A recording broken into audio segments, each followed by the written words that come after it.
Yop les petits maigritos, heureux de vous retrouver pour cette petite vidéo. On va faire une vidéo test. Petit test sur les bandes, sur les bandes occlusion vasculaire. Vous avez pu les voir dans mes stories Instagram. Je les utilise énormément depuis un petit peu avant le salon du fit de Toulouse.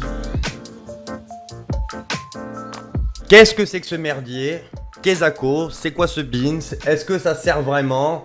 Dis-nous tout, on va répondre à tout cela ensemble. J'ai dû me référencer à quelques sources. Je suis allé sur pas mal de sites anglophones, j'ai eu un petit article en français. Je vous mets la liste des sources en dessous, comme ça si vous souhaitez aller zioter de vous-même, ça mangera pas de pain. Puis mes dires au moins sont avérés. La littérature a déjà démontré la possibilité d'améliorer certaines adaptations physiologiques par la combinaison d'une ischémie et d'un entraînement en résistance. Chose que l'on fait tous, l'entraînement en résistance. Qu'est-ce qu'un entraînement en ischémie? Top! Je me suis trompé. Ischémie. C'est une diminution de l'apport sanguin artificiel qui va être créée par les bandes occlusion. Plus communément sous le nom de BFR, Blood Flow Restriction. Qu'est-ce que la restriction de la circulation sanguine? Comment fonctionne-t-elle? Le BFR consiste à envelopper un dispositif tel qu'un brassard ou un dispositif Katsu autour d'un membre. Lorsque le BFR est correctement exécuté, le sang peut pénétrer dans le muscle par le biais du flux artériel. Cependant, les veines sont restreintes, empêchant partiellement le sang de quitter le muscle en activité. On va voir pourquoi c'est un facteur positif à l'évolution musculaire. Les artères, elles doivent être toujours bien fonctionnelles. Dans ces conditions, la densité capillaire... Top. Je vous connais. Ça va me troll sur les... Enfin, y a même pas de tif en fait. Le glycogène musculaire, le volume, le nombre et la grosseur des mitochondries étant grandement augmentés. Mitochondrie, c'est une raffinerie cellulaire qui produit l'énergie. Plus grossièrement, parce que j'ai eu besoin de chercher un peu plus loin pour mieux comprendre ce que c'était, c'est une espèce d'usine où il y a plusieurs opérations qui s'y effectuent, qui produit un nouveau corps qui est doté d'une nouvelle propriété, en l'occurrence ici, l'énergie. Le glycogène, ça représente la forme de stockage du glucose dans nos muscles et notre foie, et ce dernier est le carburant de nos muscles.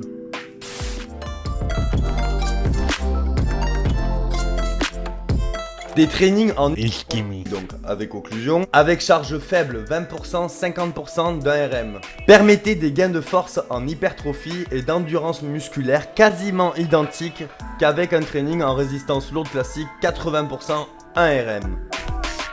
Cette étude est conclue par si un training en ischémie plus un training en résistance classique est égal à une très forte augmentation de la concentration plasmatique d'hormones de croissance et un recrutement important des fibres musculaires de la famille type 2, celle qui nous intéresse. Ces deux facteurs sont positifs à l'évolution musculaire. C'est génial! C'est écrit en tout petit, cependant les mécanismes liés à l'hypertrophie lors d'un entraînement avec occlusion vasculaire ne sont pas totalement compris et maîtrisés.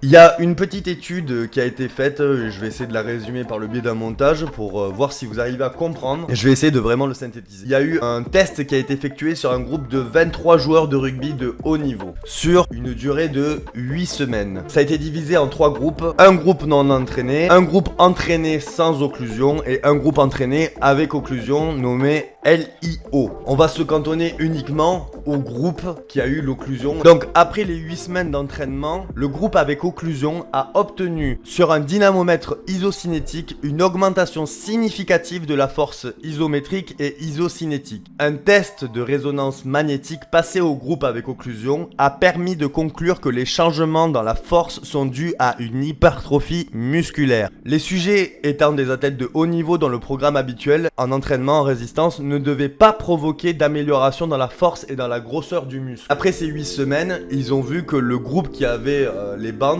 a augmenté sa force due à une hypertrophie musculaire. Là, ils ont parlé de résonance magnétique. Je ne sais pas ce que c'est un test de résonance magnétique. L'IRM, imagerie par résonance magnétique, permet de mettre en évidence la plupart des organes. C'est une technique d'imagerie médicale permettant d'avoir une vue 2D ou 3D d'une partie du corps, notamment du cerveau. L'examen IRM n'est pas invasif et n'irradie pas. Ok. Vous me coucherez moins con ce soir. Comment envelopper les muscles avec la bande? Quelle largeur utiliser? Enfin bref, décris-nous comment utiliser cette merde. J'ai trouvé une série d'images qui représentent comment mettre ces fameuses bandes autour des bras ou des jambes. Non, on peut pas le mettre au mollet. C'est pour ça que c'est bien d'avoir des bandes qui sont dédiées à cette utilisation parce qu'elles sont conçues pour pas obstruer les artères. C'est un petit clip qui permet justement de pas trop serrer. Vous pouvez ajuster la longueur de votre bande. Si jamais c'est trop serré, lorsque vous faites un curl par exemple, le biceps va se contracter et la bande va légèrement s'ouvrir. Petite question, voilà, je la mets au cas où. Un échauffement est-il nécessaire? Alors il y a un pavé de 12 lignes, c'est écrit oui en gros, hein, donc les bandes n'excluent pas le petit échauffement, le petit warm-up j'allais dire. Puis-je utiliser n'importe quelle bande? Tu vois, on y arrive.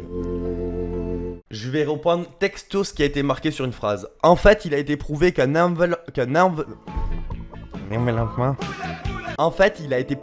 enveloppement suffisamment étroit pour provoquer une occlusion artérielle pourrait en fait réduire la croissance musculaire au site.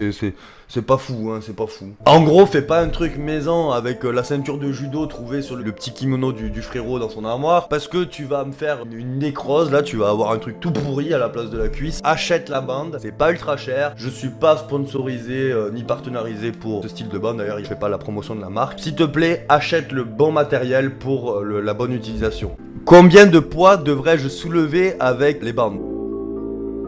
Le BFR pour une croissance musculaire maximale devrait probablement être réalisé à environ 40 ou au maximum 50% de 1RM. Toutefois, si vous utilisez le BFR comme jour de récupération, effectuez un entraînement contre-résistance à 20-30% de RM1. Aura toujours des avantages pour les fibres à contraction lente. Cela pourra être important car ces fibres sont souvent difficiles à hypertrophier. T'es sûr on peut pas faire grossir les mollets?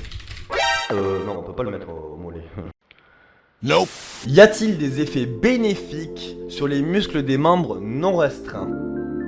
Alors oui, comment ça se peut? Tout simplement en termes simples, en enveloppant les bras ou les jambes, le système nerveux ressent une fatigue extrême dans le membre. En tant que tel, notre corps, superbe génie de la nature, fera tout ce qui est en son pouvoir pour maintenir la force et ne pas échouer. Pour compenser, votre système nerveux recrute plus de muscles des membres non restreints. Est-il nécessaire de faire de l'échec avec le BFR? Les fibres musculaires à contraction rapide sont activées soit par une forte résistance, soit par la fatigue. Les recherches montrent que plus on approche de l'échec, plus le recrutement des fibres musculaires à contraction rapide est important. Ainsi, un échec dans des conditions de faible intensité est probablement une condition préalable au recrutement optimal des fibres musculaires lors de l'utilisation de BFR. Devrais-je faire quelques exercices ou un training complet sous BFR? Ce qui est intéressant, c'est que dans la deuxième étude, nous avons remplacé 60% de l'entraînement à haute intensité par du BFR, c'est-à-dire 100% de BFR dans ton training. Et nous avons constaté que les sujets étaient toujours capables d'augmenter leur masse musculaire avec la même efficacité qu'un entraînement à haute intensité. Pour cette petite question, je suis d'accord et pas d'accord parce que les études ont toujours été testées sur une durée. Lorsque c'est tout nouveau pour le corps, souvent, il y a des petits changements qui sont notés. Donc, être sous BFR pendant 2-3 ans, est-ce qu'on va continuer à augmenter notre masse musculaire aussi rapidement, aussi facilement qu'il est prétendu dans ces articles? Je pense pas, je pense qu'au bout d'un moment ça va stagner et il va falloir trouver des nouvelles méthodes pour pouvoir un petit peu choquer le corps. Je recommande normalement d'utiliser le BFR soit comme journée de récupération légère, soit comme méthode de chargement et de guérison, soit comme méthode pour finir un muscle à la fin d'un entraînement. Il est marqué pour un ISO 15-30 reps et conseillé. Ça serait utile d'utiliser un système à occlusion pour un patient désirant améliorer sa force musculaire mais qui physiquement ne peut soulever de lourdes charges, comme par exemple un sportif en début de phase de réhabilitation après une blessure ou alors un manque de charge suffisante. Par exemple quand t'as pas de pognon et que t'es chez toi et que t'as pas assez de poids dans ton garage.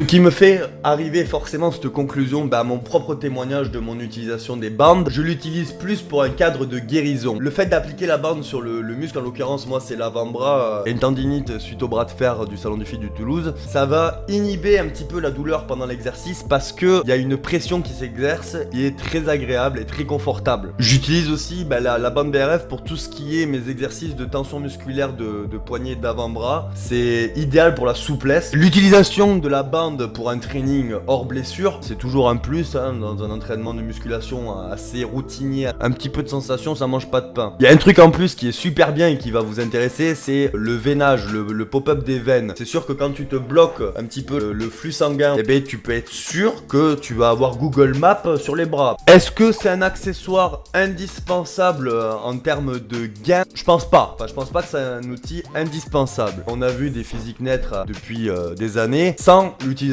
de bandes. Ça peut être un petit plus. Après, si t'es un petit peu serré niveau budget, te fais pas chier à dépenser dans ce type d'accessoire. Achète plutôt de la bonne nourriture. Pour un plan curatif, préventif, alors ouais, carrément, moi je vais garder ces bandes juste pour ça parce que je pense que ma carrière musculeuse n'est pas terminée. Et voilà les gars, la vidéo est maintenant terminée. J'espère que ça vous a plu ce petit test. J'espère que ça va vous aiguiller si vous allez l'acheter ou non. N'hésitez pas à commenter la vidéo si jamais vous avez d'autres utilisations des bandes ou si vous avez des expériences avec ces bandes. N'hésitez pas à me le faire savoir dans les commentaires. Je lis tous les commentaires et j'y réponds. On met le petit pouce bleu vers le haut, ça mange pas de pain et puis c'est tout en fait.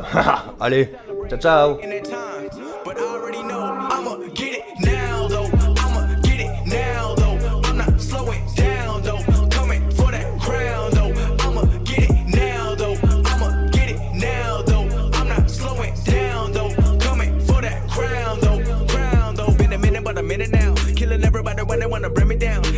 Cause I'm all alone in the studio. I don't need nobody trying to play a role. No turnaround time when I make my shit. Everything I do, I underrate my shit.